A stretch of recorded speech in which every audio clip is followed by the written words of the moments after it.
हाँ जी, सभी सदस्यों को मगाराम का राम राम। कल आपको कबीर साहब के बारे में कुछ बताया था। कबीर साहब तो एक रतन है। रतन को बिरला ही कोई जानता है, क्योंकि कबीर साहब की माया अपरंपार है। आप लोगों को अगर कबीर साहब को मानते हैं तो आपको मतलब कबीर साहब के भजन, सुमरन, मनन, निदाक्षण करना चाहिए।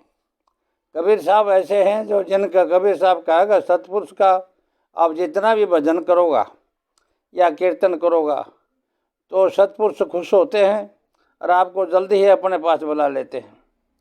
आपको और कहीं नहीं जाना पड़ता। इसलिए सतपुरुष का आप लोगों को स्मरण करना चाहिए।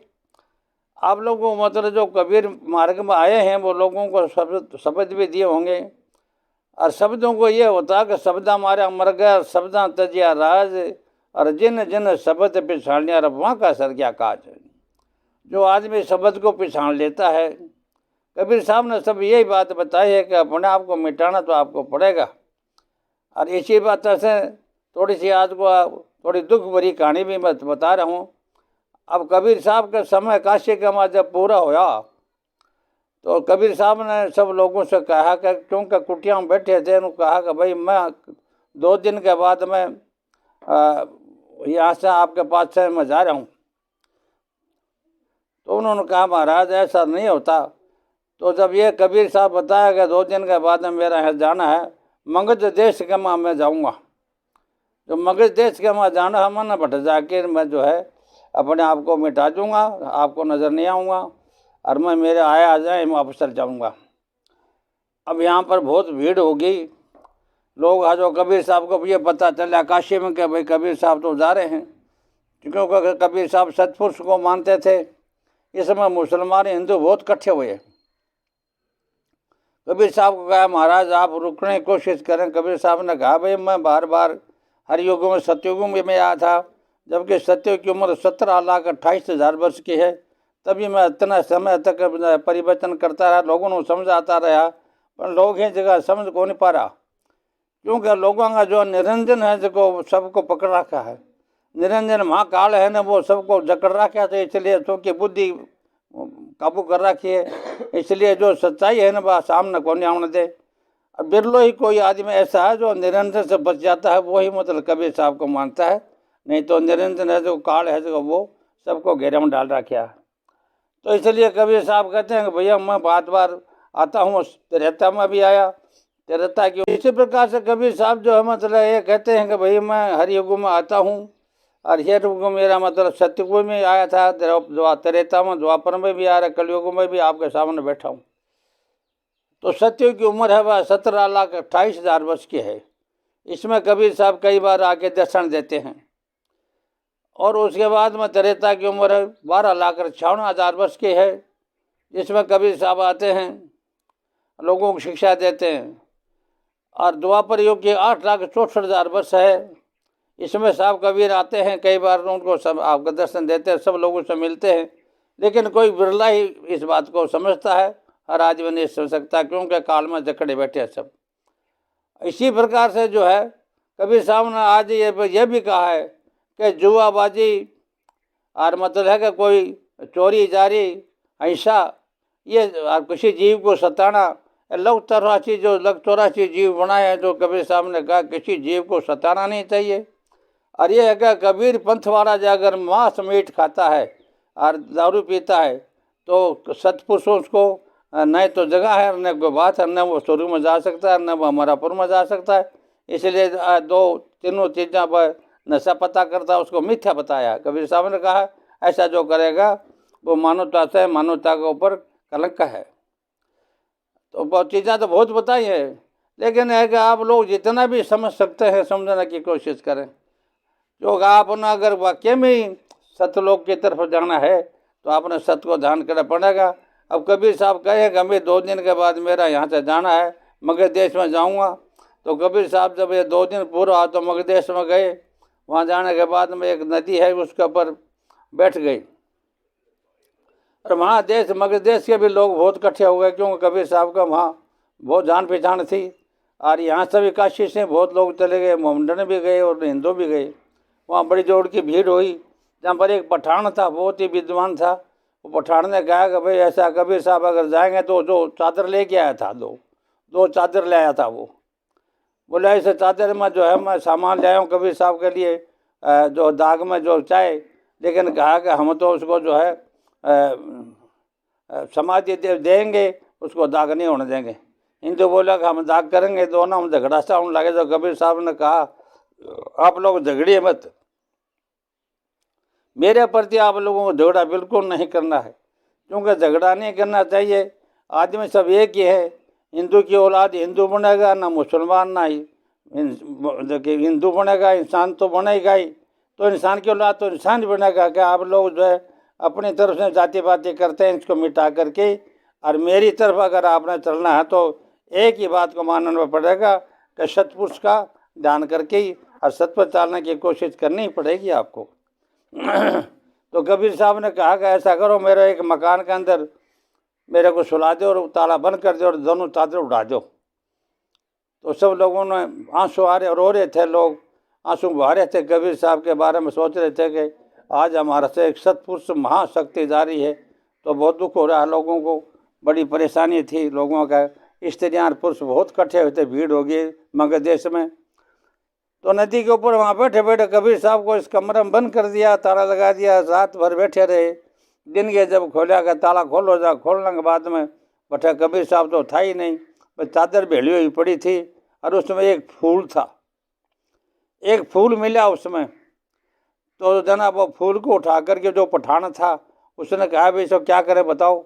जनाब हिंदू ही बोला कभी ऐसा है, ये चादर दो है, एक चादर माने दे दो और एक चादर तुम ले लो। और उस फूल का दो भाग कर दिया। तो दो भाग करने के बाद में एक तो हिंदू ले लिया भाग और एक मुसलमानों ले लिया। और मगध देश में कबीर साहब की मतलब है कि दोनों ही हिंदुओं ने भी समाधि लगाई और उन्होंने भी जो है समाधि दे दी, जो कि गाड़ दिया। अब दोनों भी अभी भी वहाँ मौजूद हैं। वो कबीर साहब की जो वहाँ समाधि लगाई थी वो अभी दोनों वहाँ मगध देश में हैं। अभी भी लोग इसको बताते हैं कि वहाँ समाधियाँ हैं, लोग जाते हैं, लोग वहाँ दर्शन करते हैं कबीर साहब के और फेरी लगाते हैं, वहाँ भजन कीर्तन होता है। लेकिन यह है कि कबीर साहब कह रहे भजन करने से कीर्तन करने से, सतपुरुष का भजन और कीर्तन, कबीर साहब का भजन कीर्तन करते हैं तो ज़्यादा खुशी होती है, क्योंकि श्वास श्वास में सुमरण करो, बिरथा सांस मत खोई, अरे क्या पता इस सांस का आना हो या ना हो। इसलिए आप लोगों को यह है कि कबीर साहब को अगर आप मानते हैं तो कबीर साहब के इशारे पर चलना आपको ज़रूरी है, क्योंकि चलना ही बड़ी बड़ी बात है। आपने जब ये अपना लिया कि कबीर साहब के जो हमने को ज्ञान दिया है, कबीर साहब जी जो है ना 5 वेद को जानते हैं, क्योंकि 4 वेद तो लोग पढ़ते हैं, लेकिन सूक्ष्म वेद के बारे में कबीर साहब को ज्ञान था। सूक्ष्म वेद को पढ़ने वाला आदमी जो सत्यलोक को ही जाता है। तो सूक्ष्म वेद के लिए जो कबीर साहब ने आप लोगों को बातें बताई भी होंगी, आप लोग जानते भी होंगे, क्योंकि आपने अगर गुरु बनाया है तो सूक्ष्म वेद का भी आपको ज्ञान दिया होगा। लेकिन क्या है कि सूक्ष्म वेद मेरा भेद, तो और बात तो उन्होंने कहा कि वेद मेरा भेद है, मैं वेदन का माही तो मेरे में तो वेदन में नहीं। तो सूक्ष्म वेद की व्याख्या कबीर साहब ने करी है, तो मंसूरी में भी करी है, कबीर बोध में भी करी है।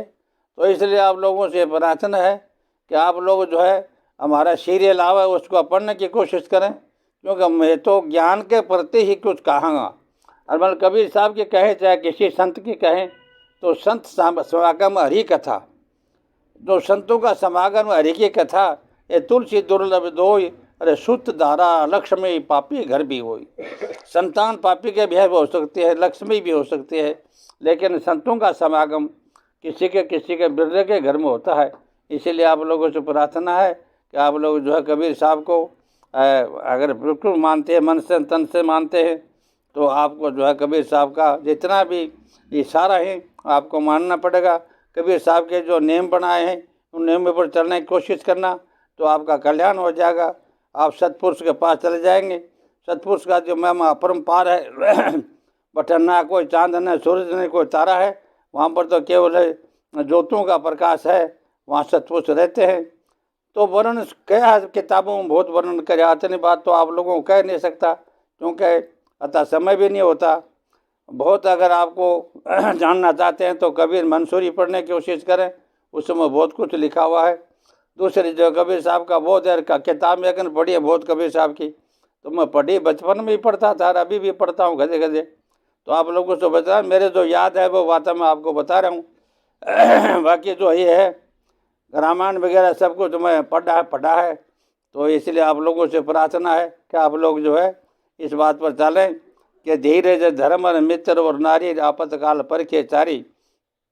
कबीर साहब हंस थे और हंस होते हैं वो स्त्री की तरफ नहीं देखते, काम वासना उनके अंदर बिल्कुल नहीं होती। उनके सामने बार बार कबीर साहब के यहाँ भी, जब कबीर साहब यहाँ आए थे तो कई स्त्रियों ने रंग जमाने की कोशिश करी कि इनको हम पति बना लें, लेकिन कबीर साहब के ऊपर कोई उनकी नज़र नहीं पड़ी और नहीं कबीर साहब ने कभी स्त्री को माना है। इंद्र महाराज ने एक बार उनके ऊपर यह कहा कि इनको जैसे भी हो इनको भक्ति से डिगा दो, सच से डिगा दो, लेकिन कबीर साहब नहीं डिगे। इंद्र लोक से चलिए अप्सरा गण बोचे ने कहा भाई वो जाबर टुल्ड पर कबीर करा बरतारा। भाई अप्सरा कहने लगी कबीर साहब तो क्या मैं छोड़ देने किसी को भी।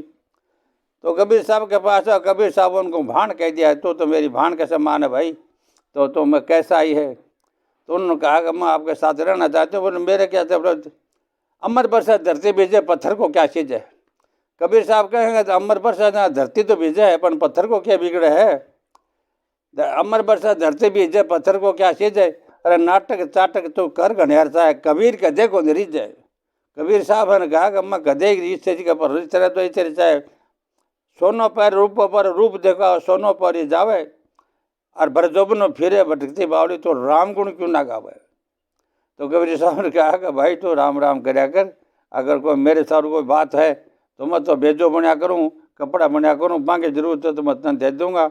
हाँ, तो इसलिए जो कबीर साहब को अगर आप मानते हैं तो सत्य बात है कि आप लोग कबीर साहब के नियमों पर चलने की कोशिश करें और आप चलेंगे आपका कल्याण हो जाएगा और आपका जो परिवार भी सुधरेगा, उनकी सबकी बुद्धि अच्छी हो जाएगी, क्योंकि बुद्धि और विवेक सारा कबीर साहब के ही पास है। कि सुनने की कोशिश करें। धन्यवाद, मैं यहाँ ही विश्राम देता हूँ और आपको जो है सुना इसको अपनाइए, आपका कल्याण हो जाए। मगर राम का राम, सत साहिब, सत साहिब, सत साहिब।